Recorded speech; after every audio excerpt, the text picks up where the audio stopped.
ಎಲ್ರಿಗೂ ಶರಣು. ಹಳೆ ಬಾಟ್ಲಿ ಹೊಸ ವೈನು ಅಂತ ಹೇಳ್ತಾ ನಾವು ಈಗ 6ನೇ ಸಲಕ್ಕೆ ಬಂದಿದ್ದೀವಿ. ಈ 6ನೇ ಸಲದ ವಿಶೇಷ ಕನ್ನಡದ ಕಾದಂಬರಿಗಳ ರಮ್ಯ ಚೈತ್ರಕಾಲ ಅಂತ.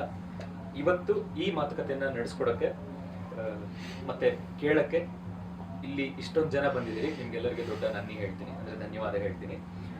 ಮೊದಲಿಗೆ ನಾವು ಕಟ್ಟೆ ಮೇಲೆ ಕರೆದ್ಬಿಡೋಣ. ಧಾವತಿ ಅನ್ನೋ ಕಾದಂಬರಿ ಮೂಲಕ ದೊಡ್ಡ ಹೆಸರು ಮಾಡಿರುವ ಗಂಗಪ್ಪ ತಳವಾರ್ ಸರ್ ಕಟ್ಟೆ ಮೇಲೆ.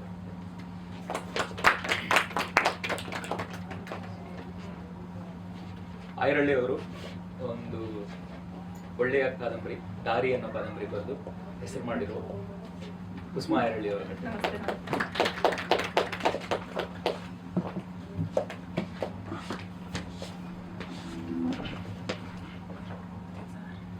ಬಿಡುಗಡೆಯಾಗಿ ಕೆಲವೇ ದಿನಗಳಲ್ಲಿ ತುಂಬಾ ಸದ್ದು ಮಾಡುತ್ತಾ ತನ್ನ ಒಳಗಿನ ಶಕ್ತಿಯಿಂದ ನಾಡಿನ ಎಲ್ಲೆಡೆ ಹೆಸರು ಮಾಡುತ್ತಿರೋ ಇನ್ನೊಂದು ಹೊಸ ಕಾದಂಬರಿ ಅಟ್ರಾಸಿಟಿ ಅಂತ. ಅದರ ಬರಹಗಾರರು ಗುರುಪ್ರಸಾದ್ ಕಣ್ಣಲ್ಗೆರೆ ಸರ್ ಅವರು ಇದ್ದಾರೆ.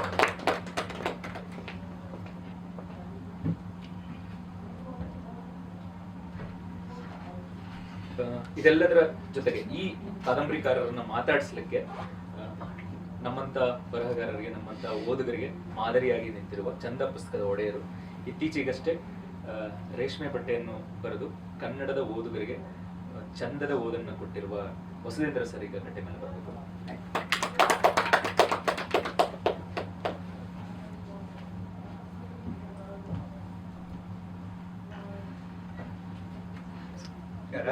ಭಾನುವಾರ ಬೆಳಿಗ್ಗೆ ಬರೋದು ಕಷ್ಟವೇ. ಅದು ಇಂದಿರಾನಗರ್ ಅಂತ ಇದೊಂಥರ ಕನ್ನಡದ್ದು ಇದಕ್ಕೆ ಇಲ್ಲಿ ಕೇಳೋದೇ ಇಲ್ಲ, ಧ್ವನಿನೇ ಕೇಳಲ್ಲ. ಇವ್ರು ಪಾಪ ಚೆನ್ನಾಗಿ ಜಾಗವನ್ನು ಇಟ್ಕೊಂಡು ನಿಧಾನಕ್ಕೆ ಒಂದೊಂದಾಗಿ ಹಳೆ ಬಾಟಿ ಹೊಸ ವೈನು ಅಂತ ಕಾರ್ಯಕ್ರಮ ಮಾಡ್ತಾ ಇರೋದ್ರಿಂದ ಏನಂದ್ರೆ ಇನ್ನು ಕ್ರಮೇಣವಾಗಿ ಇಲ್ಲಿ ಹೆಚ್ಚು ಜನ ಬರೋದಕ್ಕೆ ಸಾಧ್ಯ ಆಗತ್ತೆ. ಯಾಕಂದ್ರೆ ಈ ಭಾಗದಲ್ಲಿ ಸಾಕಷ್ಟು ಜನ ಕನ್ನಡಿಗರಿದ್ದಾರೆ ಅಂತ ಹೇಳ್ತಾರೆ. ಸೊ ನಾವು ಅವರನ್ನ ಸೆಳೀಬೇಕು ಅಂತ ಅನ್ಸುತ್ತೆ. ಸೊ ಆ ಕಾರಣಕ್ಕಾಗಿ ಅವ್ರಿಗೆ ಮೊದಲಿಗೆ ಅಭಿನಂದಿಸ್ತೀನಿ. ಈ ತರ ನಿರಂತರವಾಗಿ ಮಾಡೋದು ಸುಲಭ ಅಲ್ಲ, 2 ತಿಂಗಳಿಗೊಮ್ಮೆ ಮಾಡ್ತಾ ಇದ್ದಾರೆ. ಅದಕ್ಕಾಗಿ ಶುಭ ಕೋರ್ತೀನಿ. ಏನಂದ್ರೆ ಅವ್ರು ಚಂದ ಕೊಟ್ಟಿದ್ದಾರೆ ಟೈಟ್ಲು, ಹಳೆ ಬಾಟ್ಲಿ ಹೊಸ ವೈನು ಅಂತ ಕೊಟ್ಟಿದ್ದಾರೆ. ಅವ್ರು 3 ಜನ ಅಂತೂ ಹೊಸ ವೈನು. ಸೊ ನಾವು ಹಳೆ ಬಾಟ್ಲಿ ಅಂತ ಅನ್ಕೊಂಡಿದ್ದೀನಿ ನಾನು, ಬರೀತಾ ಇರೋದು ತುಂಬಾ ದಿನದಿಂದ ಅಂತ. ಸೊ ಏನಂದ್ರೆ ಒಂದು ಖುಷಿ ಏನು ಅಂದ್ರೆ ಈ 3 ಪುಸ್ತಕಗಳನ್ನ ನಾನು ಈ ಕಾರ್ಯಕ್ರಮಕ್ಕೆ ನನ್ನ ಅವರು ಕರೆಯೋಕಿನ ಮುಂಚೆನೆ ಓದಿದ್ದೆ ಅನ್ನೋದು. ಓಕೆ, ಸೊ ಇಷ್ಟ ಕೂಡ ಪಟ್ಟಿದ್ದೆ. ಗುರುಪ್ರಸಾದ್ ಜೊತೆಯಲ್ಲಿ ಸಂದೇಶ ಕೂಡ ಹಂಚ್ಕೊಂಡಿದ್ದೆ. ದಾರಿ ಅಂತೂ ನಾನೇ ಪ್ರಕಟಿಸಿದ್ದೆ. ನಿಮ್ಮ ಪರಿಚಯ ಇಲ್ದಿರ್ಲಿಲ್ಲ ನನಗೆ, ಬಟ್ ನಿಮ್ಮ ಪುಸ್ತಕನ ಕಾಪಿಯನ್ನು ಆ್ಯಕ್ಚುಲಿ ನಾನು ವಿವೇಕ್ಗೆ ಅವ್ರಿಗೆಲ್ಲರಿಗೂ ಕೊಟ್ಟು ಕಳಿಸಿದ್ದೆ. ನಾನು ಓದಿ ಚೆನ್ನಾಗಿದೆ ಪುಸ್ತಕ ಇದು ಅಂತಂದು ಹೇಳಿ. ಸೊ ಓದ್ಬಿಟ್ಟು ಈಗ ಮತ್ತೆ ಈ ಕಾರ್ಯಕ್ರಮ ಸಲುವಾಗಿ ಇನ್ನೊಂದು ಸಲ ಕೂಡ ಹೋಗ್ತೆ. ನಾನು 2 ಪುಸ್ತಕಗಳನ್ನ ದಾರಿ ಅಂತೂ ಪ್ರಕಟಿಸಿರೋದ್ರಿಂದ ನಾನು ಸಾಕಷ್ಟು ಸಲ ಓದಿರ್ತೀನಿ ಅದನ್ನ. ಸೊ ಓದ್ದೆ, ಚೆನ್ನಾಗಿದೆ ಅಂತ ಅನ್ಸ್ಕೊಂಡ್ರೆ ಯಾಕೆ ಈ ಕಾದಂಬರಿಗಳು ನಮಗೆ ಇಷ್ಟ ಆಗ್ತಾ ಇದೆ, ಯಾವ ಕಾರಣಕ್ಕಾಗಿ ನಾವು ಇದನ್ನ ಗುರುತಿಸ್ತಾ ಇದ್ದೀವಿ ಅಂತಂದ್ರೆ, ಈ 3ರಲ್ಲೂ ಒಂದು ಬಗೆಯ ಹೊಸತನ ಇದೆ. ಸಾಮಾನ್ಯವಾಗಿ ಏನಂದ್ರೆ ರೂಢಿಯಲ್ಲಿ ನಡೆದ್ಬಿಡೋದು ಸುರಕ್ಷಿತ, ಎಲ್ಲರದು ಮಾಡ್ತಾರೆ. ರೂಢಿಯಲ್ಲಿ ಚಲಿಸ್ಬಿಡ್ತಾರೆ. ಅಂದ್ರೆ ಯಾವುದೋ ಒಂದು ಸಿದ್ಧ ಫಾರ್ಮುಲಾ ಇದೆ, ಸಿದ್ಧ ರೂಢಿ ಇದೆ, ವಸ್ತುಗಳಿದೆ ತಗೊಳ್ಳುವಂಥದ್ದು. ಅಂದ್ರೆ ಅದರಲ್ಲೇ ಮತ್ತೊಂದು ಬರೆಯೋದು ತುಂಬಾ ಸುಲಭ. ಆದ್ರೆ ರೂಢಿಯನ್ನ ಬಿಟ್ಟು ಹೊಸತನ್ನೇ ನಾ ಕಟ್ಕೊಡ್ಲಿಕ್ಕೆ ಪ್ರಯತ್ನಿಸ್ತೀನಿ. ಅದು ದೊಡ್ಡದೇ ಆಗ್ಬೇಕಂತಿಲ್ಲ, ಒಂದು ಸಣ್ಣ ಸಂಗತಿ ಆದ್ರೂ ಸಾಕು. ಹೊಸತನ್ನ ನಾ ಹೊಸತಕ್ಕೆ ತುಡಿತೀನಿ ಅನ್ನುವಂಥದ್ದು ಬಹಳ ಮುಖ್ಯ. ಆ ನಿಟ್ಟಿನಲ್ಲಿ 3 ಕಾದಂಬರಿಗಳಲ್ಲೂ ಸಾಕಷ್ಟು ಪ್ರಯತ್ನ ಇದೆ ಅಂತ. ಸೊ ಅಟ್ರಾಸಿಟಿ ನೀವೆಲ್ಲರೂ ಸಾಕಷ್ಟು ಜನಪ್ರಿಯವಾದಂತ ಪುಸ್ತಕ. ಇವಾಗ ಎಷ್ಟನೇ ಮುದ್ರಣಕ್ಕೆ ಬಂದಿದೆಯಪ್ಪ ಆಗ್ಲೇ? ಇಲ್ಲ ಸರ್, ನನಗೆ ಆಶ್ಚರ್ಯ, ತಮ್ಮೊಂದು ಮುದ್ರಣ ಕೇಳಿ. ನಾ ಹಳೆ ಬಾಟ್ಲಿ ಸ್ವಲ್ಪ ನೀವು ಮುದ್ರಣ ಖಾಲಿ ಆಗಿದೆ ಸರ್. ಖಾಲಿ ಆಗಿದೆ ಅಲ್ಲ, ಅದು ದೊಡ್ಡದೇ ಆಕ್ಚುಲಿ ನಂಗೆ ಗೊತ್ತು. ಯಾಕಂದ್ರೆ ಮೊದಲನೇ ಲೇಖಕರದ ಅಷ್ಟು ಬೇಗನೆ ಖರ್ಚಾಗಲ್ಲ, ಇಟ್ ಟೇಕ್ಸ್ ಟೈಮ್. ನನ್ನ ಮೊದಲನೇ ಪುಸ್ತಕ ನನ್ನ ಮೊದಲ ಬರೆದ ಪುಸ್ತಕ 5 ಪ್ರತಿ ಮಾತ್ರ ಖರ್ಚಾಗಿತ್ತು. ನನಗೆ ಇವತ್ತಿಗೂ ನೆನಪಿದೆ. ಅದಕ್ಕಿಂತ ಹೆಚ್ಚು ಖರ್ಚಾಗಿರ್ಲಿಲ್ಲ ನಂದು. ಇವಾಗ ಅದಾಗಲೇ 9ನೇ ಮುದ್ರಣ ಕಂಡಿದೆ, ಅದು ಬೇರೆ ವಿಷಯ. ಬಟ್ ಪ್ರಕಟ ಮಾಡಿದಾಗ ಬರೀ 5 ಪ್ರತಿ ಖರ್ಚಾಗಿತ್ತು. ಸೊ ನೀವೆಲ್ಲ ಲಕ್ಕಿ ಆಕ್ಚುಲಿ ನನ್ ಕಂಪೇರ್ ಮಾಡಿದ್ರೆ. ಸೊ ಆ ಕಾಲಕ್ಕೆ ಕಂಪೇರ್ ಮಾಡಿದ್ರೆ ನೀವೆಲ್ಲ ಹೆಚ್ಚು ಅದೃಷ್ಟವಂತರು ಅನ್ಸುತ್ತೆ ನನಗೆ. ಸೊ ಏನಾಗುತ್ತೆ, ಆ ರೂಢಿಯನ್ನು ಬಿಡುವಂತಹ ಒಂದು ಗುಣ, ಅದು ಧೈರ್ಯವನ್ನು ತೋರಿಸುತ್ತೆ. ಯಾಕಂದ್ರೆ ಅಟ್ರಾಸಿಟಿ ತಗೊಂಡಂತಂದ್ರೆ ಇದು ಸೆಲ್ಫ್ ಕ್ರಿಟಿಕಲ್ ಆಗಿದೆ ಪುಸ್ತಕ. ಇದು ಬರೀ ನಾವು ಈವರೆಗೆ ಓದಿರ್ತಕ್ಕಂಥ ದಲಿತ ಕಥಾನಕಗಳಲ್ಲಿ ಶೋಷಣೆ ಮತ್ತು ಬಡತನ ಪ್ರಧಾನವಾಗಿರ್ತಾ ಇತ್ತು. ಅದನ್ನು ಯಾವಾಗಲೂ ಅದನ್ನ ಕೈಬಿಟ್ರೆ ಅದನ್ನೆಲ್ಲ ನಾವು ಆಕ್ಸೆಪ್ಟ್ ಮಾಡ್ಕೊಂಡಿದ್ದೀವಿ, ಅದನ್ನೆಲ್ಲ ಓದ್ಕೊಂಡಿದ್ದೀವಿ ನಾವು. ದೇವನೂರು ಮಹಾದೇವ ಕಾರಂತರಿಂದ ಇಟ್ಕೊಂಡು ಬರ್ದಿದ್ದಾರೆ ಎಲ್ಲರೂ. ಸೊ ದೇವನೂರು ಮಹಾದೇವ ಬರೆದ್ರು, ಸಿದ್ಧಲಿಂಗಯ್ಯ ಬರೆದ್ರು, ಎಲ್ಲರೂ ಬರೆದ್ರು. ಇಲ್ಲಿ ಆ ಸಂಗತಿಗಳ ಜೊತೆಗೆ ಬೇರೆ ಒಂದು ಆಯಾಮಗಳು ಬರ್ತಾ ಇದೆ. ಇದು ಸ್ವಲ್ಪ ಸೆಲ್ಫ್ ಕ್ರಿಟಿಕಲ್ ಅಂತ ಏನು ಹೇಳ್ತೀವಿ ನಾವು, ಅದು ಬಂದಿದೆ. ಯಾಕೆಂದ್ರೆ ಇದು ಬಹಳ ಕಷ್ಟ. ಯಾಕೆಂದ್ರೆ ಆರಂಭದಲ್ಲಿ ಯಾರು ತಮ್ಮನ್ನ ಅಥವಾ ತಮ್ಮ ಜಾತಿಯನ್ನ ಅಥವಾ ತಮ್ಮ ಧರ್ಮವನ್ನ ಕ್ರಿಟಿಸೈಸ್ ಮಾಡ್ಕೊಂಡ್ರೆ ಮೊದಲ ವಿರೋಧ ಬರೋದು ಆ ಸಮುದಾಯದಿಂದಲೇ ಆಗಿರುತ್ತೆ, ಬೇರೆ ಸಮುದಾಯದಿಂದ ಆಗಿರಲ್ಲ. ಆ ಸಮುದಾಯವೇ ತುಂಬಾ ಕಟುವಾಗಿ ನಮ್ಮನ್ನ ವಿರೋಧಿಸುತ್ತೆ. ಯಾಕೆಂದ್ರೆ ಕುವೆಂಪು ಅವರು ಕಾನೂರು ಹೆಗ್ಗಡತಿ ಮತ್ತು ಮಲೆಗಳಲ್ಲಿ ಮದುಮಗಳು ಬರೆದಾಗ ಒಕ್ಕಲಿಗ ಸಮುದಾಯದಿಂದ ವಿಪರೀತವಾದ ವಿರೋಧವನ್ನ ಎದುರಿಸಿದ್ದಾರೆ. ಯಾಕೆಂತಂದ್ರೆ ಅವರಿಗೆ ಒಕ್ಕಲಿಗರ ನೀವು ಈ ತರ ಚಿತ್ರಿಸಬಾರ್ದು, ನೀವು ಇದು ಹಿಂಗ ಇದು ಮಾಡಿ ನಮ್ಮನ್ನ ಕೀಳಾಕೊಂಡಿದ್ದೀರಾ ನಮ್ಮ ಪುಸ್ತಕಗಳಲ್ಲಿ ಅಂತ ಅವರು ನಾನು ಯಥಾವತ್ತಾಗಿ ಚಿತ್ರಿಸಿದ್ದೀನಿ ಅಂತ. ಈಗ ಐಕಾನ್ ಆಗಿದ್ದಾರೆ ಕುವೆಂಪು, ಬಟ್ ಆ ಕಾಲದಲ್ಲಿ ಸಾಕಷ್ಟು ವಿರೋಧವನ್ನ ಎದುರಿಸಿದ್ದಾರೆ. ಅದಾದ್ಮೇಲೆ ಅನಂತಮೂರ್ತಿ ಅವ್ರದಂತೂ ನಮಗೆ ಗೊತ್ತೇ ಇದೆ. ಸಂಸ್ಕಾರ ಬಂದಾಗಂತೂ ತುಂಬಾ ವಿರೋಧ. ಯಾಕೆಂದ್ರೆ ಒಳಗಿನಿಂದ ಬರುತ್ತೆ ಅದು, ಕಮ್ಯುನಿಟಿಯಿಂದ. ಬ್ರಾಹ್ಮಣ ಕಮ್ಯುನಿಟಿ ಎಷ್ಟು ಸಿಟ್ಟು ಮಾಡ್ಕೊಂಡಿತ್ತಂದ್ರೆ ಅವ್ರ ಮೇಲೆ. ಮಾಧ್ವ ಕಮ್ಯುನಿಟಿ ಅಂತೂ ಆ ಜಯನಗರ ಮಾಧ್ವದವರೆಲ್ಲ ಸೇರ್ಬಿಟ್ಟು ಸಿಕ್ಕಾಪಟ್ಟೆ ಉಗಿದು ಹಾಕಿದ್ರಂತೆ ಅನಂತಮೂರ್ತಿ ಆ ಟೈಮಲ್ಲಿ. ಸೊ ಸಂಸ್ಕಾರ ಅವರು ಅದನ್ನ ಎದುರಿಸಿದ್ದಾರೆ. ಸೊ ಹಂಗೆ ಈ ಕಾದಂಬರಿಗೂ ಸಾಕಷ್ಟು ಇದಿರುತ್ತೆ, ಅಷ್ಟು ಸುಲಭವಾಗಿ ಸ್ವೀಕರಿಸಲ್ಲ, ಬಟ್ ಕಾಲಾಂತರದಲ್ಲಿ ಮಹತ್ವ ಗೊತ್ತಾಗುತ್ತೆ ಅಂತ ಅನ್ಸುತ್ತೆ ನನಗೆ. ಸೊ ಅಟ್ರಾಸಿಟಿಗೆ ಆ ಒಂದು ಇದಿದೆ. ಸೊ ಧಾವತಿಗೆ ಬಂದ್ಬಿಟ್ಟು ಏನಾಗುತ್ತೆ, ಧಾವತಿ ಚಿತ್ರವತ್ತಾಗಿದೆ. ಇದು ಕಥನದ ದಾರಿ, ಕಥಾರಸಗಳನ್ನು ಹಿಡ್ಕೊಂಡು ಹೋಗುವಂತ ಕೃತಿಯೇ ಅಲ್ಲ. ಇದನ್ನು ದೃಶ್ಯ ಮತ್ತು ಭಾಷೆಗಳಿಂದ ನಾವು ಸವಿಬೇಕಾಗತ್ತೆ ಅನ್ಸುತ್ತೆ. ಪ್ರತಿ ಒಂದೊಂದು ದೃಶ್ಯವನ್ನ ಕಟ್ಕೊಡ್ತಾ ಹೋಗುವಂಥದ್ದು ಆರಂಭದಿಂದಲೇ ಶುರುವಾಗುತ್ತೆ. ಅದು ದೃಶ್ಯವನ್ನ ಕಟ್ಕೊಡುವಂತಹ ಒಂದು ಶಕ್ತಿ ಇದೆ, ಚಿತ್ರಕ ಶಕ್ತಿ ಅಂತ ಹೇಳ್ತೀವಿಲ್ಲ ಅದು. ಆಮೇಲೆ ನಮಗೆ ಹೆಚ್ಚು ಪರಿಚಯವಿಲ್ಲದಂತಹ ಆ ಕೋಲಾರ ಸೀಮೆಯ ತೆಲುಗು ಮತ್ತು ಕನ್ನಡ ಎರಡೂ ಸಮ್ಮಿಶ್ರಣ ಆದಂತ ಒಂದು ಭಾಷೆ. ನಮಗೆ ಸ್ವಲ್ಪ ಮಟ್ಟಿಗೆ ಚಿಮನಹಳ್ಳಿ ರಮೇಶ್ ಬಾಬು ಪರಿಚಯ ಮಾಡಿಕೊಟ್ಟಿದ್ದಾರೆ, ಮೊನ್ನೆ ಕಾದಂಬರಿಯಲ್ಲಿ ಅದು ಕಾಣುತ್ತೆ ಅದು. ಸೊ ಅವರ ಕಾದಂಬರಿ ಹೆಸರೇನು, ಮಂಪರನಲ್ಲಿ ಇದೇ ತರ ಬಳಸಿದ್ದಾರೆ ಅವರು, ಸಾಕಷ್ಟು ಬಳಸಿದ್ದಾರೆ. ಅದು ಇದರಲ್ಲಿ ಇನ್ನಷ್ಟು ಚಂದ ಬಂದಿದೆ ಅಂತ ಅನಿಸ್ತು ನನಗೆ ಈ ಕೃತಿಯಲ್ಲಿ. ಆಮೇಲೆ ಇಲ್ಲಿ ಕೂಡ ಇದು ಒಂದು ದಲಿತ ಸಮುದಾಯದ ಕಥೆ ಆದ್ರೂ ಇಲ್ಲಿ ಶೋಷಣೆ ಹೆಚ್ಚು ಪ್ರಧಾನ ಪಾತ್ರ. ಅದು ಹಿನ್ನೆಲೆಯಲ್ಲಿದೆ, ಗೊತ್ತಾಗುತ್ತೆ ನಮಗೆಲ್ಲ. ಶೋಷಣೆದ ಹಿನ್ನೆಲೆಯಲ್ಲಿ ಬರ್ತಾನೆ ಹೋಗುತ್ತೆ ಅವರ ಪರಿಸ್ಥಿತಿ. ಬಟ್ ಅವರ ಬದುಕಿನ ನಿತ್ಯ ಜೀವನದ ಸಂಗತಿಗಳು ಹೇಗ್ ನಡೆಯುತ್ತೆ, ಹೇಗಿರುತ್ತೆ ಬದುಕು, ಅದು ಬೇಕಲ್ಲ. ಅದು ಸೋಷಿಯಲ್ ಆಂಥ್ರೋಪಾಲಜಿ ಅಂತ ಏನು ಹೇಳ್ತೀವಲ್ಲ, ಆ ಆಂಥ್ರೋಪಾಲಜಿಕಲ್ ಡೀಟೇಲ್ಸು ತುಂಬಾ ಚೆನ್ನಾಗಿ ಬಂದಿದೆ. ಅದರಿಂದಾಗಿ ಇದು ನಂಗೆ ಬಹಳ ಮುಖ್ಯ ಅನಿಸ್ತು ನನಗೆ ಧಾವತಿ. ಸೊ ಆ ಒಂದು ದಿನನಿತ್ಯದ ಬದುಕಿನ ಕ್ರಮಗಳು, ಅವ್ರು ಏನ್ ಮಾಡ್ತಾರೆ, ಹೇಗಿರ್ತಾರೆ, ಯಾವ ರೀತಿಯ ಭಾಷೆಯನ್ನು ಬಳಸ್ತಾರೆ, ಅಲ್ಲಿ ನಿತ್ಯದ ಸವಾಲುಗಳೇನಿರುತ್ತೆ, ತಾಯಿ ಹೇಗಿರ್ತಾರೆ, ತಂದೆ, ಎಲ್ಲ ಸಂಗತಿಗಳು ಇದರಲ್ಲಿ ಬಹಳ ಚೆನ್ನಾಗಿ ಬಂದಿದೆ ಅಂತ ಅನ್ಸುತ್ತೆ. ಒಂದು ದಲಿತ ಫ್ಯಾಮಿಲಿದು, ಕೋಲಾರ ಕಡೆಯದು ಯಾವ ರೀತಿಯಲ್ಲಿರುತ್ತೆ ಅಂತ. ಎಲ್ಲಕ್ಕಿಂತ ದೊಡ್ಡ ಹೈಲೈಟ್ ಅಂದ್ರೆ ಭಾಷೆನೇ ಇದಕ್ಕೆ. ಸೊ ಭಾಷೆ ಬಹಳ ಚೆನ್ನಾಗಿ ಬಳಸಿದ್ದಾರೆ ಇವರು. ಸೊ ಆಮೇಲೆ ಈ ನಮ್ಮಲ್ಲಿ ಅದು ಪ್ರಶ್ನೆಯಲ್ಲಿ ಬರ್ಬೋದೇನೋ ಅನ್ಸುತ್ತೆ, ಈ ಏನ್ ಹೇಳ್ತೀರಾ ನೀವು, ನಮ್ಮ ಶಿಷ್ಟ ಭಾಷೆ ಅನ್ನೋದಕ್ಕೆ ಇತ್ತೀಚೆಗೆ ನಮ್ಮಲ್ಲಿ ಸವಾಲೇ ಬಂದಿದೆ. ಶಿಷ್ಟ ಭಾಷೆ ಅನ್ನೋದನ್ನ ಯಾವ್ದಕ್ಕೆ ನೀವು ಹೇಳ್ತೀರಾ? ಶಿಷ್ಟ ನಾವೇನ್ ಮಾತಾಡ್ತೀವೋ ಅದೇ ಶಿಷ್ಟ ಅನ್ನುವಂತಹ ಒಂದು ಇದು ಬಂದಿದೆ ಅಲ್ವಾ, ಒಂದು ಧ್ವನಿ ಬಂದಿದೆ ಅಲ್ಲ, ಆ ಧ್ವನಿಯನ್ನ ಸಪೋರ್ಟ್ ಮಾಡುವಂತ ಇದೆ ಇದು ಪುಸ್ತಕ. ಸೊ ಎಲ್ಲೂ ಸಂಕೋಚ ಪಡಲ್ಲ, ಯಾವ ರೀತಿಯಾಗಿ ನಾವು ಭಾಷೆಯನ್ನು ಉಚ್ಚಾರ ಮಾಡ್ತೀವೋ ಅದನ್ನೇ ಬಳಸುವಂತಹ ಒಂದು ಕ್ರಮ ಇದೆ. ಸೊ ಇದು ನೆಕ್ಸ್ಟ್ ಪುಸ್ತಕ ಇದನ್ನ ತೋರಿಸ್ಬೇಕು. ನನ್ನ ಕಿಂಡಲ್ ಇದೆ, ಸೊ ಕಾಪಿ ಸಿಗ್ಲಿಲ್ಲ ಮನೆಯಲ್ಲಿ. ಕಿಂಡಲ್ ಎಡಿಷನ್ ಮೇಡಮ್, ನನ್ನದು ಕಿಂಡಲ್ ಎಡಿಷನ್. ಸೊ ವೇರ್ ಹೌಸ್ಗೆ ಹೋಗಿ ತರಬೇಕಾಗಿತ್ತು, ಹೋಗಿಲ್ಲ ನಾನು. ಸೊ ದಾರಿ ನಂಗೆ ಇವೆರಡು ಸಣ್ಣ ಕೃತಿಗಳಾಯ್ತು. ಇದು ಸ್ವಲ್ಪ ವಿಸ್ತಾರವಾಗಿ ಬಂದಂಥದ್ದು. ಇಲ್ಲಿ 2-3 ಸಂಗತಿಗಳು ಬಹಳ ಚೆನ್ನಾಗಿ ಬಂದಿದೆ. ಒಂದು, ಇಲ್ಲಿಯ ಒಂದು ವಿರೋಧ, ಇಲ್ಲೂ ಕೂಡ ದಲಿತ ಇದೆ, ಸಾಕಷ್ಟು ದಲಿತ ಸಂಗತಿಗಳಿದೆ. ಇಲ್ಲಿ ಬಹಳ ಮುಖ್ಯ ಅಂದ್ರೆ ದಲಿತರು ಮತ್ತು ಲಿಂಗಾಯತ ಸಮುದಾಯದ ಮಧ್ಯದಲ್ಲಿರ್ತಕ್ಕಂಥ ಒಂದು ತಿಕ್ಕಾಟ ಅಥವಾ ಘರ್ಷಣೆ ಬಂದಿದೆ. ಇದು ನಾವೆಲ್ಲೂ ಓದಿಲ್ಲ, ಆಕ್ಚುಲಿ ನಾವು ಬೇರೆ ಕಡೆಗಳಲ್ಲಿ ನಾವು ಸಾಕಷ್ಟಾಗಿ ಓದಿಲ್ಲ. ಆ ಘರ್ಷಣೆ ವಿಪರೀತವಾಗಿ ಚಿತ್ರಿತವಾಗಿದೆ. ಅದ್ರ ಜೊತೆಯಲ್ಲಿ ಮತ್ತೊಂದು ಏನಾಗುತ್ತೆ ಅಂದ್ರೆ, ಹಳ್ಳಿಗಳು ಹೇಗೆ ಆಧುನಿಕ ದಿನದಲ್ಲಿ ಅವು ಹಳ್ಳಿಯಾಗಿ ಉಳ್ಕೊಂಡೇ ಇಲ್ಲ ಅಂತ. ನಮ್ದೆಲ್ಲ ರಮ್ಯ, ಹಳ್ಳಿ ಅಂದ್ರೆ ಎಂಥದೋ ರಮ್ಯವಾದಂತ ಚಿತ್ರಣ ನಮ್ಮ ತಲೆಯಲ್ಲಿದೆ. ಆ ಥರ ರಮ್ಯತೆ ಈ ದಿನಗಳಲ್ಲಿ ಉಳ್ಕೊಂಡೇ ಇಲ್ಲ. ಅವು ಬೇರೆನೇ ಆಗಿ ಹೋಗ್ಬಿಟ್ಟಿವೆ ಹಳ್ಳಿಗಳು. ಓಕೆ, ನಗರೀಕರಣದಿಂದಾಗಿ ಅಥವಾ ಜಾಗತೀಕರಣದಿಂದಾಗಿ ಭೂಮಿಗಳು ಮಾರಾಟ ಆದ ತಕ್ಷಣ, ಭೂಮಿ ಮಾರಾಟ ಮಾಡಿದ್ಮೇಲೆ ಇನ್ನೇನಿರುತ್ತೆ ಅವ್ರ ಹತ್ರ? ಬರೀ ಹಣ ಇರುತ್ತೆ. ಹಣ ಒಂದೇ ಇದ್ರೆ ಇನ್ನು ಬೇರೆ ಏನು ಮಾಡೋಕ್ ಗೊತ್ತಿಲ್ಲ. ಬರೀ ಹೊಲ ಮಾತ್ರ ಮಾಡೋಕ್ ಗೊತ್ತಿರೋರಿಗೆ ಬರೀ ಹಣ ಸಿಕ್ಕರೆ ಇನ್ನೇನ್ ಮಾಡ್ತಾರೆ ಅನ್ನುವಂತಹ ರೀತಿಯ ಕಳವಳಗಳಿದೆ. ಮತ್ತು ಬಹಳ ಮುಖ್ಯವಾಗಿ ಒಬ್ಬ ಟಿವಿ ನಟಿಯ ಬದುಕಿನ ಕ್ರಮಗಳನ್ನು ಇದು ಕಟ್ಟಿಕೊಡುತ್ತೆ. ನಮಗೆ ಅದು ಸಿಗಲ್ಲ. ನಾವು ಕನ್ನಡ ಸಾಹಿತ್ಯದಲ್ಲಿ ಟಿವಿ ನಟಿ ಹೆಂಗಿರ್ತಾಳೆ, ಅವಳು ಬದುಕು ಹೆಂಗೆ, ಸಿನಿಮಾ ನಟಿ ಅಲ್ಲ ಅವಳು, ಟಿವಿ ನಟಿ. ಸೊ ಟಿವಿ ನಟಿಯ ಬದುಕಿನ ಕ್ರಮಗಳು ಹೇಗಿರುತ್ತೆ ಅನ್ನುವಂಥದ್ದು ಇದರಲ್ಲಿ ಇದಾಗಿದೆ. ನನಗೆ ಅವೆರಡು ಕಾರಣಕ್ಕಾಗಿ ಬಹಳ ಇಷ್ಟ ಆಗಿತ್ತು. ಮತ್ತು ಯಥಾ ಪ್ರಕಾರ ಇಲ್ಲಿ ಕೂಡ ಆ ಚಾಮರಾಜನಗರದ ಭಾಷೆಯ ಸೊಗಡು ಬಂದಿದೆ. ಸೊ ಇದನ್ನು ತುಂಬಾ ಎಲ್ಲರೂ ಕಟ್ಕೊಡ್ತಾ ಇದ್ದಾರೆ ಇತ್ತೀಚೆಗೆ ಕನ್ನಡದಲ್ಲಿ. ಸೊ ಪ್ರತಿಯೊಬ್ಬರು ಅವರವರ ಭಾಗದ ಕನ್ನಡಗಳನ್ನ ಕಟ್ಕೊಡ್ತಾ ಇದ್ದಾರೆ.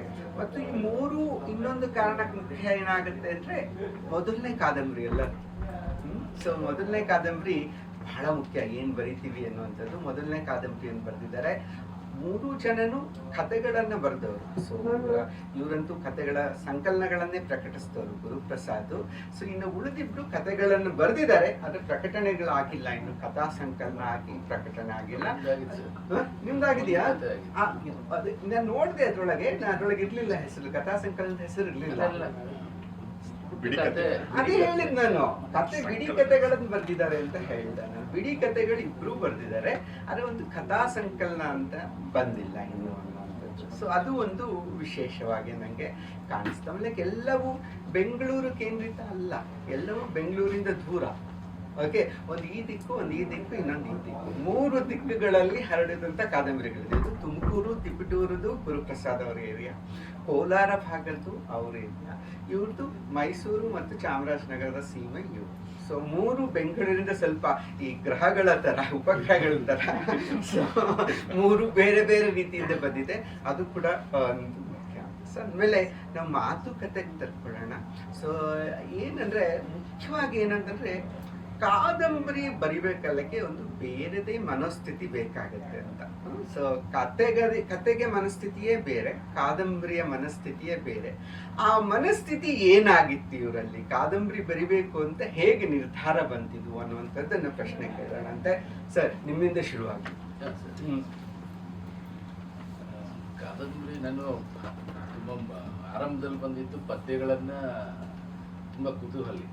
ಕಾವ್ಯದ ಬಗ್ಗೆ ಅಂತೂ ನಾನು ತುಂಬಾ ಇಲ್ಲಿವರೆಗೂ, ಅದಕ್ಕೆ ಕಾವ್ಯ ಭಾಷೆ ಇದೆ ನಿಮಗೆ. ಬಿಡಿ ಪದ್ಯಗಳ ಮೂಲಕ ನಾನು ಕಾವ್ಯ ಲೋಕಕ್ಕೆ ಪ್ರವೇಶ ಮಾಡ್ತಾ. ತುಂಬಾ ಮುಖ್ಯವಾಗಿ ನನಗೆ ನಾನು ಎಲ್ಲೂ ಕೂಡ ಅದು ಸೂಕ್ತವಾಗಿತ್ತು ಅಷ್ಟೇ ಮನಸ್ಸೊಳಗೆ. ಅಂದ್ರೆ ಎಲ್ಲೆಲ್ಲೋ ಒಂದೊಂದು ಸಂದರ್ಭದಲ್ಲಿ ಅದು ಬಂದು ಹೋಗ್ತಿತ್ತು. ಆ ಬಂದು ಹೋಗುವಾಗ ಏನಾಗ್ತಾ ಇತ್ತು ಅಂದ್ರೆ, ನಾನು ಕವಿತೆ ಮಾಡ್ಬಿಡೋಣ, ಅಷ್ಟೊಳಗಡೆ ಮುಗಿಸೋಣ ಅಂತ ಒಂದು ಕಪ್ಪು ಹುಣ್ಣಿಮೆ ಅಂತ ಪ್ರಕಟ ಆಗಿ, ಕಪ್ಪು ಹುಣ್ಣಿಮೆ ಅಂತ ಮಾಡಿದೆ. ಆಗಾಗ ನಾನು ಆಗಾಗ ನಾನೇ ಓದುಗಿನಾಗ ಪದ್ಯಗಳನ್ನ ಸರ್ ನೋಡ್ತಾ ಇರ್ತೀನಿ. ಆ ನೋಡಿದಾಗ ಮತ್ತೆ ಅದು ಆ ಕಪ್ಪು ಹುಣ್ಣಿಮೆ ಅಂತ ಒಂದು ದಿನ ಕಾಣಿಸಿದಾಗ ಮತ್ತೆ ನಾನು ಬಾಲ್ಯಕ್ಕೆ ಹೋಗಿ, ನನಗೆ ಒಂದು 12 ವರ್ಷದ ವಯಸ್ಸಿದ್ದಂಥ ಸಂದರ್ಭದಲ್ಲಿ ನನ್ನ ಕಣ್ಮುಂದೆ ಹೋದಂತ ಪಾತ್ರ ಇತ್ತು. ಲಕ್ಕೂರ್ ಸೇನೆಯಿಂದ ನಾನು ಇಬ್ರು ಶಾಲೆಯಲ್ಲಿ ಓದೋವಾಗ ನಮ್ಮ ಮಧ್ಯೆನೆ ಹೋಗ್ತಾ ಇದೆ ಅಂತ ನೋಡ್ತಾ ಇರುವಂತ ಪಾತ್ರನೇ ಅದಾಗಿದೆ. ಬಹುಶಃ ಅವ್ನು ಬರಿಬೇಕಾಗಿತ್ತು. ಅದೇ ಹೌದು, ಆಕ್ಚುಲಿ 1ನೇ ಕ್ಲಾಸಿಂದ ಹಿಡಿದು ಎಂಟೈರ್ ME ವರ್ಗು ಜೊತೆಗಾರ. ಆಮೇಲೆ ನಂಗೆ ಅವ್ನ ಕಾವ್ಯದಲ್ಲಿ ತುಂಬಾ ದೊಡ್ಡ ಹೆಸರು ಮಾಡ್ಕೊಂಡ. ನಾನು ಒಂದ್ ಸ್ವಲ್ಪ ಈ ಏನು ಅಂತಾರಲ್ಲ ಆಮೆ ನಡಿಗೆ ಹಾ. ನಾನು ಹೋಗ್ಲಿಲ್ಲ ಆ ಕಾಲಕ್ಕೆ. ನನಗದು ಅದು ಸ್ವಲ್ಪ ನಂದೇ ವೈಯಕ್ತಿಕ ಸಮಸ್ಯೆ ಇದೆ. ಅಂತ ಒಂದು ಕಾಲಘಟ್ಟದಲ್ಲಿ ನನ್ನ ಒಳಗಡೆ ಹಾಗೆ ಕೂತಿತ್ತಲ್ಲ ಅದು ಆ ಚಿತ್ರಣ ನನಗೆ ಚಂದ್ರಿ ಪಾತ್ರ. ಚಂದ್ರಿ ಅದು ಬೇರೆ ಹೆಸರಿದೆ, ಅದನ್ನ ನಾನು ಚಂದ್ರಿ ಅಂತ ತಗೊಂಡಿದ್ದೀನಿ. ಆ ಪಾತ್ರ ನಾನು ಗಮನಿಸಿದಾಗ ನನಗೆಲ್ಲೋ ಅನಿಸ್ತಾ ಇತ್ತು, ಇದೊಂಥರ ಈ ಶಿಥಿಲಗೊಂಡ ಪಾತ್ರ ಆಗಿರೋದ್ರಿಂದ ಈಗ ಎಷ್ಟೆಷ್ಟು ತುಂಬಾ ರಮ್ಯವಾಗಿ ಬರೆಯೋದು ಅಥವಾ ಅದನ್ನ ಕಥೆ ಮಾಡೋದು, ಇದೊಂದು ಬೀದಿ ಒಳಗಡೆ ತುಂಬಾ ನಿಕೃಷ್ಟವಾಗಿ ನೋಡಿದ್ದಂತ ಪಾತ್ರ ಹೇಳಿ ಪಾತ್ರ. ನನಗೆ ಅನಿಸ್ತು, ಈಗ ಕಾವ್ಯದ ಒಳಗಡೆ ಅಂದ್ರೆ ಅದನ್ನ ಅಷ್ಟೊಳಗಡೆ ಕಟ್ಟಕ್ಕಾಗೋದಿಲ್ಲ, ಬಟ್ ಇಲ್ಲಾಂದ್ರೆ ನಾನು ಅದ್ರೊಳಗಡೆ ಜೀವಿಸ್ಬೇಕು. ಅಲ್ಲಿ ಬಿಡ್ಬಿಡಿ ಅವಳ ಬದುಕಿನ ಅಲ್ಲಲ್ಲಿ ಬಂದಂತ ವಿಚಾರಗಳು ನನ್ನ ಕಿವಿಗೆ ತುಂಬ್ತಾ ಇತ್ತು. ತುಂಬಾ ಮುಖ್ಯವಾಗಿ ಅವಳ ಮೈನರಿಯೋ ನಾನು ಗಿಡದ ಮೇಲೆ ಕೊಡುವಂತದ್ದು, ಅದು ಅವ್ರ ಸಿಗೆಗೆ ಸಿಗೆಕಾಯಿ. ಅಲ್ಲಿ ಒಬ್ಬ ಬೋಡೆಮ್ಮ ಅಂತ ಒಬ್ಬ ಅಜ್ಜಿ, ಅವಳು ಕರ್ಕೊಂಡ್ ಬಂದಿದ್ ನಾನೇ ಅವತ್ತು ಈ ತರ ಆಗಿದ್ದು ಅಂತ ಅಮ್ಮ ಹೇಳಿದ್ದಂತ ಒಂದು ದೃಶ್ಯ ಇತ್ತಲ್ಲ, ಅದು ನನ್ಗೆ ಸೂಕ್ತವಾಗಿತ್ತು. ತುಂಬಾ ಮುದ್ದಾಗಿ ಹೇಳೋಳು. ನಾವೆಲ್ಲ ಚಿಕ್ಕವರು ಊರಲ್ಲಿ ಎಲ್ಲಮ್ಮ ಗುಡಿ ಅಂತ ಒಂದಿದೆ, ಆ ಎಲ್ಲಮ್ಮ ಗುಡಿ ಹತ್ರ ಈ ಹಣ್ಣುಗಳು ಬರೋದು, ಈ ಬಂಕಣ್ಣು ಅಂತ ಅದೇ ಆ ಹಣ್ಣುಗಳಿಗೆ ಅಂತ ಬಂದಾಗ ಅವಳು ಕುರಿತಾಗಿ ಆಕೆ ಹೇಳ್ತಾ ಇದ್ದನ್ನ ನಾನು ಗಮನಿಸ್ಕೊಂಡೆ. ಬಹುಶಃ ಅದನ್ನ ತುಂಬಾ ನನಗೊಂದು ಇವತ್ತಿನ ಇದ್ರೊಳಗಡೆ ಬರೆಯೋದನ್ನ ಹೆಂಗೆ ತುಂಬಾ ಕಷ್ಟ ಆಗ್ತಾ ಇತ್ತು. ಅದು ನನ್ನ ತಾಯಿ ಆಗಿರ್ಬೋದು ಅಥವಾ ತಂಗಿ ಆಗಿರ್ಬೋದು. ನಾನು ಹೇಳಿದ್ರೆ ಮನುಷ್ಯ ಪಾತ್ರಗಳಂತ ಹೇಳ್ಬಿಟ್ಟಿದ್ದೀನಿ ನನ್ನ ಮಾತುಗಳಲ್ಲಿ. ಇಲ್ಲಿ ಮನುಷ್ಯ ಪಾತ್ರಗಳ ತರ ನೋಡ್ಬೇಕಷ್ಟೇ. ನಂದು ಒಳಗೊಳ್ಳಿಲ್ಲ ಅಂದ್ರೆ ನಾನು ಅಷ್ಟು ಭಾವಪೂರ್ಣವಾಗಿ ಅದನ್ನ ಬರೆಯಕ್ಕೆ ಸಾಧ್ಯ ಆಗ್ತಾ ಇಲ್ಲ.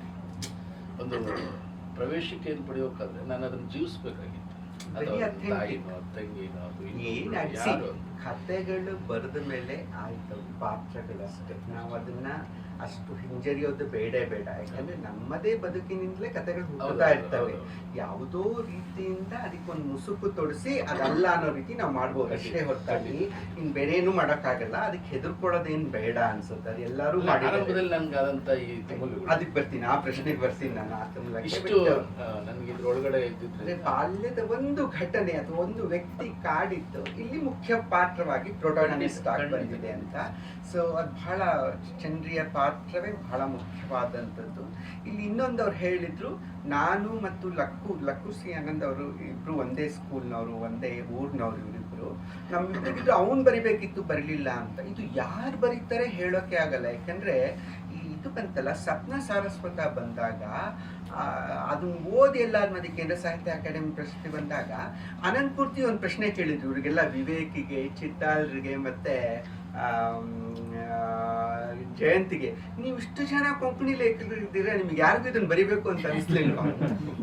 ಯಾಕಂದ್ರೆ ಅದು ಅವರು ಇಡೀ ಕೊಂಕಣಿ ಹಿಸ್ಟ್ರಿ ತಾನೇ ಅದಿಷ್ಟು.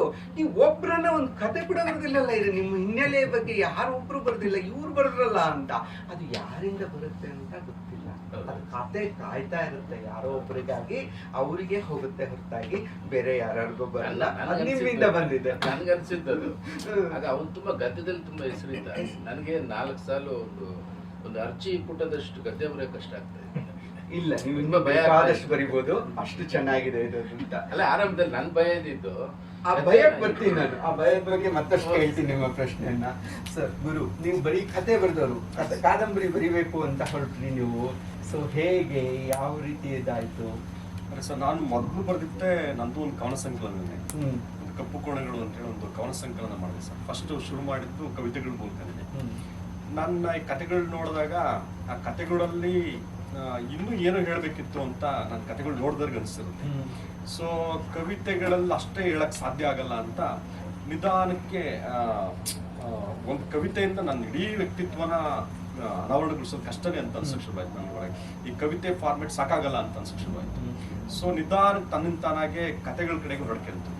ಸೊ ಒಂದಷ್ಟು ನನ್ನ ಅನುಭವದ ನನ್ನ ವಿಧವಾಗಿ ನನಗೆ ತಟ್ಟಿದವು ನಾನು ಅನುಭವಿಸ್ತವನ್ನ ಒಂದಷ್ಟು 30-35 ಕಥೆಗಳು ಹಾಕಿಸ್ಬಿಟ್ಟೆ. 1-2-3 ಸಂಕಲನ ಮಾಡಿದೆ. ಸೊ ಇದೊಂದು ಟಾಪಿಕ್ ನನ್ನ ಹತ್ರ ಒಂದಿತ್ತು, ಒಂದು ಕಾದಂಬರಿ ಮಾಡಬೇಕು ಅಂತ ನನಗೂ ಒಂದು ಪ್ಯಾಷನ್ ಇತ್ತು, ಒಂದು ಕಾದಂಬರಿ ಮಾಡಬೇಕು ಅಂತ. ಇಷ್ಟೆಲ್ಲ 1-2-3 ಸಂಕಲನ ಮಾಡಬೇಕಾದ್ರೆ ನನ್ನ ಮುಂದೆ ಅದಿತ್ತು. ಸೊ ನನಗೆ ಅದಕ್ಕೆ ತುಂಬಾ ಲಾಂಗ್ ಟೈಮ್ ಬೇಕಾಗುತ್ತೆ ಅನ್ಕೊಂತಿದ್ದೆ. ಇದು ಬಹಳ ಟಫ್, ಇದು ನನಗೆ ಅಟೆಂಡ್ ಮಾಡಕ್ ಆಗಲ್ಲ, ಈ ತರದೆಲ್ಲ ಇತ್ತು. ಅದಕ್ಕೆ ಬೇರೆದೇ ಆದ ಸಿದ್ಧತೆ ಬೇಕು, ಆ ಥರದ್ದೇನೋ ಇತ್ತು ನನಗೂ ಕೂಡ. ಬಟ್ ಅದೇನೋ ಅಚಾನಕ್ ಆಗಿ ನನಗೆ ಬೇಸಿಗೆ ರಥದಲ್ಲಿ ಇದು ಒಂದು ಕಂಟೆಂಟ್ ಒಂದು 2 ವರ್ಷದಿಂದ ಹಂಗೆ ಇತ್ತಲ್ಲ, ಒಂದು ಕತೆಗೆ ಹೇಳಿ ಮುಗ್ಸಕ್ಕಾಗಲ್ಲ ಅಂತ ಅನಿಸ್ತಿತ್ತು. ಇನ್ನು ಏನೋ ಒಂಚೂರು ಎಕ್ಸ್ಟೆನ್ಷನ್ ಇದು ಬೇರೆ ಏನೋ ಇದೆ ಅಂತ. ಸೊ ಇದು ಒಂದು ಸಣ್ಣ ಕಾದಂಬರಿ ಆಗ ಅದೇ 7 ದಿನಲ್ಲೇ ಬರ್ತಿದ್ದೀನಿ ಅಂತ ಹೇಳಿದ್ದೀರಾ ನೀವು, ಒಂದು 7 ದಿನದಲ್ಲಿ ಬರ್ದ್ಬಿಟ್ಟಿದ್ದೀರಾ ಅಂತ. It's very nice. ಅಂದ್ರೆ ಬಟ್ ಒಂದೇ ನಿಧಾನ ಅಂತನ್ನುವಂಥ ಪದ ಇವರು ಬಳಸಿದ್ರು, ಆಮೇಲೆ ನಡಿಗೆ ಅನ್ನುವಂಥ ಪದ ಇದು ಮಾಡಿದ್ರು. ಈ ಕಾದಂಬರಿಯ ಒಂದು ಜೀವ ಇರೋದೇ ನಿಧಾನದಲ್ಲಿ. ಓಕೆ, ಅವಸರ ಮಾಡಿದ್ರೆ ಕೆಡುತ್ತೆ, ಏನೂ ಅವಸರ ಮಾಡುವಂತಿಲ್ಲ, ನಿಧಾನ ಗತಿಯಲ್ಲೇ ಸಾಗಬೇಕು ಅಂತ. ಇವರು ಕುವೆಂಪು ಒಂದು ಮಾತು ಹೇಳ್ತಾರೆ, ಅತ್ಯಂತ ಜಿಪುಣಾಗ್ರೇಸನಾಗಿರ್ಬೇಕು ಕಾದಂಬರಿಕಾರ ಅಂತ. ಕಥೆಯನ್ನು ಹೇಳುವುದರಲ್ಲಿ ಅತ್ಯಂತ ಜಿಪುಣಾಗ್ರೇಸನಾಗಿರ್ಬೇಕು, ತುಂಬ ನಿಧಾನ ಕತೆ ಕೊಡ್ಬೇಕು, ಬಿಚ್ಕೊಡ್ಬೇಕಷ್ಟೇ, ಪೂರ್ತಿಯಾಗಿ ಕೊಟ್ಬಿಡ್ಬಾರ್ದು ಅವನಿಗೆ ಅಂತ ಹೇಳ್ತಾರೆ. ಬಟ್ ಆ ಸಂಯಮ, ಕತೆ ಆದರೆ 2 ದಿನದಲ್ಲಿ ಬರೆದು ಮುಗಿಸ್ಬಿಡ್ತೀವಿ ನಾವು. ಕಾದಂಬರಿ ಹಂಗಾಗಲ್ಲ, ಸಂಯಮ ಕಾಯಬೇಕು ನಾವು. ನಮ್ಗೇನು ಅಂತಂದ್ರೆ ಬೇಗನೆ ನಮ್ಮನ್ನೆಲ್ಲರೂ ಓದ್ಬಿಟ್ಟು ಚೆನ್ನಾಗಿದೆ ಅಂತ ಹೇಳಿ ಅಂತ ಒಂದು ಆಸೆ ಇರುತ್ತೆ ಕತೆಗಾರರಿಗೆ ಎಲ್ಲರಿಗೂ. ಅದು ಬೇಗನೆ ಆಗಲ್ಲ, ನೀವು ವರ್ಷಗಟ್ಟಲೆ ಕುತ್ಕೋಬೇಕು ಕಾದಂಬರಿ ಮೇಲೆ ಕುತ್ಕೊಂಡ್ಬೇಕಲ್ಲ, ನೀವು ಕಾಯ್ಬೇಕಾಗುತ್ತೆ ಅದರ ರಿಸಲ್ಟು. ಅದು ಲಾಟ್ರಿ ಇದ್ದಂಗೆ, ಇಷ್ಟಪಟ್ಟರು ಇಲ್ದಿರೋ ಹೋಯ್ತು. ಸೊ ಅದು ಸಾಧ್ಯತೆಗಳಿದೆ ಅಲ್ಲ. ಅದರಿಂದ ಇದರದ ಮುಖ್ಯ ಗುರಿಯೇ ಸಂಯಮ. ಕಾದಂಬರಿಯ ಒಂದು ಧ್ವನಿಯೇ ಸಂಯಮ ಅನ್ನುವಂಥದ್ದು, ಲೇಖಕನ ಸಂಯಮ ಚೆಕ್ ಮಾಡ್ತಾರೆ. ಮತ್ತು ಏನಂದ್ರೆ ತೆಲುಗಿನಲ್ಲಿ ಒಂದು ಗಾದೆ ಮಾತಿದೆ, ನಿಧಾನವೇ ಪ್ರಧಾನಮು ಅಂತ. ಸೊ ಕನ್ನಡದಲ್ಲೂ ಬಳಸ್ತಾರೇನೋ ಅದು ಗೊತ್ತಿಲ್ಲ ನನಗೆ. ಸೊ ನಿಧಾನವೇ ಪ್ರಧಾನ ಅನ್ನುವಂಥ ಒಂದು ಗಾದೆ ಮಾತು ತೆಲುಗಲ್ಲಿ ಬಹಳ ಯೂಸ್ ಮಾಡ್ತಾರೆ. ಅದರಿಂದ ನಿಧಾನ ಇದ್ದಷ್ಟು ಒಳ್ಳೇದು ಅನ್ಸುತ್ತೆ. ನಿಮ್ಮ ಪುಸ್ತಕ ನಂಗೆ ಇನ್ನೂ ಅವಸರ ಆಯಿತು ಅಂತಲೇ ಅನಿಸುತ್ತೆ ಆ್ಯಕ್ಚುಲಿ. ಅವ್ರದ್ದು ಅನ್ಸಲ್ಲ ಅವಸರ ಆಯಿತು ಅಂತ, ನಿಮ್ದು ಅವಸರ ಆಯಿತು ಅನಿಸ್ತು ನನಗೆ ಆ್ಯಕ್ಚುಲಿ. ಇನ್ನೂ ನಿಧಾನಕ್ಕೆ ಬರಬೇಕಿತ್ತು, ಇನ್ನಷ್ಟು ವಿಸ್ತಾರ ಪಡಿಬೇಕಿತ್ತು ಅದು ಅಂತ ಅನಿಸುತ್ತೆ. ಪುಟಗಳು ಮುಖ್ಯ ಆಗಲ್ಲ ಆ್ಯಕ್ಚುಲಿ. ಹಂಗೆ ನೋಡೋಕೆ ಹೋದರೆ ಪುಟಗಳ ಸಂಖ್ಯೆ ಇವ್ರದ್ದು ಧಾವತಿ 70 ಪುಟಕ್ಕಿಂತ ಜಾಸ್ತಿ ಇಲ್ಲ ಇದು ಆ್ಯಕ್ಚುಲಿ. ಒಟ್ಟಾರೆ ಪಠ್ಯ 70ಕ್ಕಿಂತ ಜಾಸ್ತಿ ಇಲ್ಲ. ಇದು 100 ಇದೆ ಅದಷ್ಟು, 100 ಇಲ್ಲ, ಇನ್ನೂ ಕಡಿಮೆನೇ ಇದೆ ಆ್ಯಕ್ಚುಲಿ. ಸೊ 100ಕ್ಕಿಂತ ಕಡಿಮೆ ಇದೆ, 100 ಸೊ ಇದು ದುಡ್ದಿದೆ. ನಿಮ್ಮ ಇದು ಹೇಳಿ ಕುಸುಮ, ದಾರಿ ಹಿಂಗೆ ದಾರಿ ಬಿಟ್ಕೊಳ್ತು. ನನಗೆ ಯಾವಾಗಲೂ ಕತೆಗಿಂತ ಕಾದಂಬರಿ ಇಷ್ಟವಾದ ಫಾರ್ಮ್ ಮುಂಚಿನ ನನಗೆ. ಅದು ಯಾಕೆ ಅನ್ನೋದಕ್ಕೆ ಈಗ ನೀವು ಅವ್ರಿಬ್ರು ಪ್ರಶ್ನೆ ಕೇಳಬೇಕಾದ್ರೆ ನಾನು ಅವ್ರಿಬ್ರು ಉತ್ತರನೂ ಕೇಳಿಸ್ಕೊಳ್ಳೋದು ಇಷ್ಟ, ನಾನು ಪ್ರಶ್ನೆನೂ ಯೋಚನೆ ಮಾಡ್ತಿದ್ದೀನಿ, ನಾನೇ ಉತ್ತರ, ನನ್ನ ಉತ್ತರ ಏನಪ್ಪ ಈ ಪ್ರಶ್ನೆಗೆ ಅಂತ ಅದನ್ನು 2 ಯೋಚನೆ ಮಾಡ್ತಾ ಇದ್ದೆ ನಾನು. ಅದು ಕಾದಂಬರಿ ಬಹುಶಃ ನನಗೆ ಸಮಗ್ರತೆ ಇಷ್ಟ, ಆ ಕಾರಣಕ್ಕೆ ನನಗೆ ಕಾದಂಬರಿ ಇಷ್ಟ. ಆ ಸಮಗ್ರತೆ ನಂಗೆ ಯಾಕೆ ಇಷ್ಟ ಅನ್ನೋದನ್ನ ಯೋಚನೆ ಮಾಡ್ತಾ ಇದ್ದೆ ನಾನು.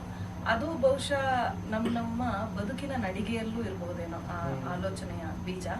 ನಾನು ತುಂಬಾ ಇದ್ದಿದ್ದು ಬಹಳ ಕಡೆ, ಓದಿದ್ದು ಬೆಳೆದಿದ್ದು ಎಲ್ಲ ಬಹಳ ಕಡೆ ಅಂದ್ರೆ ದೂರದ ಲೆಕ್ಕದಲ್ಲ. ಅವಾಗ ಮೈಸೂರು ಚಾಮರಾಜನಗರಕ್ಕೆ ಸಿಕ್ಕಾಪಟ್ಟೆ ವ್ಯತ್ಯಾಸ. ಚಾಮರಾಜನಗರ ಜಿಲ್ಲೆಯಿಂದ ಸ್ಕೂಲ್ ಮುಗಿಸ್ಕೊಂಡು ಮೈಸೂರು ಜಿಲ್ಲೆಗೆ ಬರೋ ಅಷ್ಟೊತ್ತಿಗೆ ಅಯ್ಯೋ ಇದೇ ಒಂಥರ ಇದೆಯಲ್ಲ ಅಂತ, ಅಲ್ಲಿಂದ ಬೆಂಗಳೂರಿಗೆ ಬಂದ್ರೆ ಇದೇ ಒಂಥರ ಇದೆಯಲ್ಲ ಅಂತ. ಆಮೇಲೆ ನಮ್ಮ ಹಳ್ಳಿಯಿಂದ ಕಾಲೇಜಿಗೆ ಮೈಸೂರಿಗೆ ಹೋದ್ರೆ ಊರೇ ಒಂಥರ ಇದೆ, ಮೈಸೂರೇ ಒಂಥರ ಇದೆಯಲ್ಲ ಅಂತ. ಆಮೇಲೆ ನಮ್ಮ ಅಪ್ಪನೇ ಒಂಥರ ಮಾತಾಡ್ತಾರೆ, ನಮ್ಮ ಮೇಷ್ಟ್ರೇ ಒಂಥರ ಮಾತಾಡ್ತಾರಲ್ಲ ಅಂತ. ಈ ಸಮಗ್ರತೆ ಅನ್ನೋದಿದೆಯಲ್ಲ, ಇದು ಒಂಥರ ಈ ಫ್ಲೈಟ್ ಅಲ್ಲಿ ಹೋದ್ರೆ ಭೂಮಿ ಕಾಣಿಸುತ್ತಲ್ಲ, ಆ ನೋಟ ಅದು ಆಗ ನಂಗೆ ಎಲ್ಲ ಕಾಣ್ತಾ ಇದೆ, ಚೆನ್ನಾಗಿದೆ ಇದು ಅಂತ ಅನ್ಸುತ್ತೆ. ಮತ್ತೆ ಬಹುಶಃ ಆ ದಾರಿಯಿಂದ ಆ ದಾರಿ ಇತ್ತಲ್ಲ, ನಡೆದು ಬಂದ ದಾರಿ, ಅದು ನನ್ಗೆ ಈ ಸಮಗ್ರತೆಗಳ ಬಗ್ಗೆ ಮತ್ತು ಈ ಹಲವು ಜಗತ್ತುಗಳಿದೆಯಲ್ಲ ನನ್ಗೆ ಯಾವಾಗ್ಲೂ ಇಷ್ಟ. ಅಂದ್ರೆ ಅಯ್ಯೋ ಒಂದೇ ಭೂಮಿ ಮೇಲೆ ಇದೀವಿ, ಇಲ್ಲಿ ಇಂದಿರಾನಗರದಲ್ಲಿ ಇಲ್ಲ ಆಟ ಗಲಾಟಲ್ಲಿ ಏನೋ ನಡೀತಾ ಇದೆ, ಪಕ್ಕದ ರೋಡಲ್ಲಿ ಇನ್ನೇನೋ ಇದಕ್ಕೆ ಸಂಬಂಧನೇ ಇಲ್ಲದೆ ಇರೋದು ಇನ್ನೊಂದು ನಡೀತಾ ಇದೆ, 100 ಮೀಟರ್ ನಡ್ಕೊಂಡು ಹೋಗೋಷ್ಟು ದೂರ ಪಕ್ಕದ ರೋಡಲ್ಲಿ. ಮತ್ತೆ ಈ ಕುಕ್ರಳ್ಳಿ ಕೆರೆ ಇದೆ ನಮ್ಮ ಮೈಸೂರಲ್ಲಿ, ಮತ್ತೆ ಬೆಂಗಳೂರಲ್ಲಿ ಪದ್ಮನಾಭ ನಗರದ ಪಕ್ಕ ಕದ್ರೇನಹಳ್ಳಿ, ಅದು ಆತರ ತುಂಬಾ ಜಾಗಗಳು ಇರಬಹುದು. ಒಂದೇ ರಸ್ತೆ ಆಕ್ಚುಲಿ, ಒಂದ್ ರಸ್ತೆ ಆಚೆ ಅಂತೀವಲ್ಲ, ಒಂದ್ ರಸ್ತೆ ಆಚೆನೂ ಅಲ್ಲ, ಅದು ಒಂದೇ ರಸ್ತೆ. ಎದುರುಗಡೆ ಇರೋರೆಲ್ಲ ಸರಸ್ವತಿಪುರಂ ಬೇರೆನೆ, ಅವ್ರದ್ದು ಬದುಕು ಬೇರೆನೆ ಜಗತ್ತು. ಈ ಕಡೆ ಇವ್ರದ್ದು ಕುಕ್ರಳ್ಳಿ ಅವ್ರದ್ದು ಬೇರೆನೆ ಜಗತ್ತು.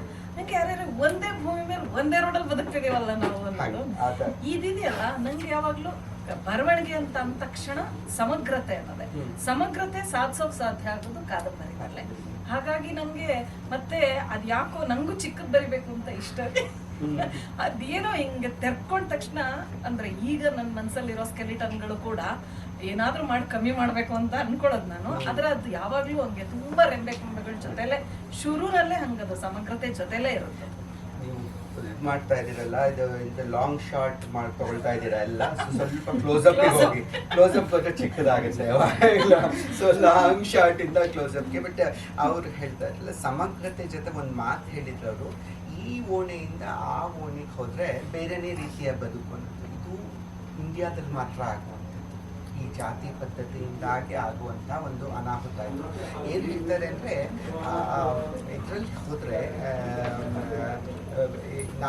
ಯುರೋಪ್ನಲ್ಲಿ ನಾರ್ತ್ ಪೋಲಿಂದ ಈ ಕಡೆ ಸೌತ್ ಪೋಲ್ ತನಕ ಬರುವಂಥ ಎಲ್ಲ ಈ ವೈಟ್ಸ್ದು ಜೀನ್ಸ್ ತಗೊಂಡ್ರೆ, ಸೊ DNA ಟೆಸ್ಟ್ ಮಾಡಿದರೆ ಬಹುತೇಕ ಹೆಚ್ಚು ಕಡಿಮೆ ಒಂದೇ ಇರುತ್ತಂತೆ, ಏನಂತ ವ್ಯತ್ಯಾಸ ಇರುತ್ತಂತೆ. ಆದರೆ ನಮ್ಮ ಹಳ್ಳಿಗಳಲ್ಲಿ ಒಂದು ಓಣೆಯಿಂದ ಮತ್ತೊಂದು ಓಣೆಗೆ ಹೋಗಿ ಜೀನ್ಸ್ ಟೆಸ್ಟ್ ಮಾಡಿದರೆ ಅದು ಬೇರೆ ಆಗಿರುತ್ತೆ. ಅಂದರೆ ಅಷ್ಟೊಂದು ವ್ಯತ್ಯಾಸ, ಅಂದರೆ ತುಂಬ ವ್ಯತ್ಯಾಸ ಕಾಣುತ್ತೆ ಅನ್ನೋವಂಥದ್ದು. ವ್ಯತ್ಯಾಸ ಅನ್ನೋದು ಇದು ಬಿಕಾಸ್ ಕ್ಯಾಸ್ಟಿಂದ ಏನಾಗಿದೆ, ಎಂಡೋಗಮಿ ಅಂತ ಹೇಳ್ತೀವಲ್ಲ, ಅದೇ ಕಾಸ್ಟಲ್ಲೇ ಮದುವೆ ಆಗಿ ಆಗಿ ಆಗಿ ಜೈನ್ಸ್ಗಳು ಅವು ಹಂಚ್ಕೊಂಡೇ ಹೋಗಿಲ್ಲ ಅಂತ. ಆ ಕಾರಣಕ್ಕಾಗಿ ಇವ್ರು ಹೇಳ್ತಿರುವಂಥ ಸರಸ್ವತಿಪುರಂ ಮತ್ತು ಇವ್ರು ಓಣಿ ಬೇರೆ ಕಾಣಿಸ್ತಾ ಇದ್ದಿದ್ದು ಅದೇ ಕಾರಣಕ್ಕಾಗಿ ಅಂತ ಹೇಳ್ತಾರೆ ಸಾಮಾನ್ಯವಾಗಿ.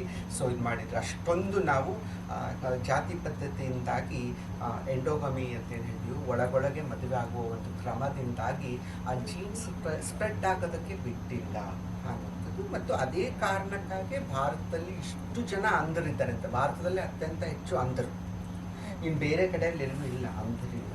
ಸೊ ಭಾರತದಲ್ಲೇ ಯಾಕೆ ಇಷ್ಟು ಜನ ಅಂಧರಿರ್ತಾರೆ ಅಂತಂದರೆ, ಈ ಅಂಧತೆ ಈ ಇದ್ರ ಸಲುವಾಗಿ ಅಂತ ಎಂಡೋಗಮಿಯಿಂದಾಗಿ ಆಗುತ್ತೆ ಅಂತ ಹೇಳ್ತಾರೆ. ಸೊ ಆ ಎಂಡೋಗಮಿ ಕಾರಣದಿಂದ ಭಾರತದಲ್ಲಿ ಇಷ್ಟು ಜನ ಅಂಧರಿದ್ದಾರೆ ಅನ್ನುವಂಥ ಒಂದು ಸ್ಟ್ಯಾಟಿಸ್ಟಿಕ್ಸ್ ಹೇಳ್ತಾರೆ. ಇವಾಗ ಆ ಸಮಸ್ಯೆ ಇಲ್ಲ, ಮುಂಚೆನೇ ಗೊತ್ತಾಗ್ಬಿಡುತ್ತೆ. ಹುಟ್ಟು ಅಂಧರು ಸಾಧ್ಯನೇ ಇಲ್ಲ, ಯಾಕೆಂದರೆ ಕಂಡುಹಿಡಿದು ಬಿಡ್ತಾರೆ ಡಾಕ್ಟರು. ಸೊ ಏನಾದರೂ ಇದು ಮಾಡ್ತಾರೆ ಅನ್ಸುತ್ತೆ. ಅಬಾರ್ಷನ್ ನಮ್ಮಲ್ಲಿ ಲೀಗಲ್ ಆಗಿರೋದ್ರಿಂದ ಇದು ಮಾಡ್ತಾರೆ.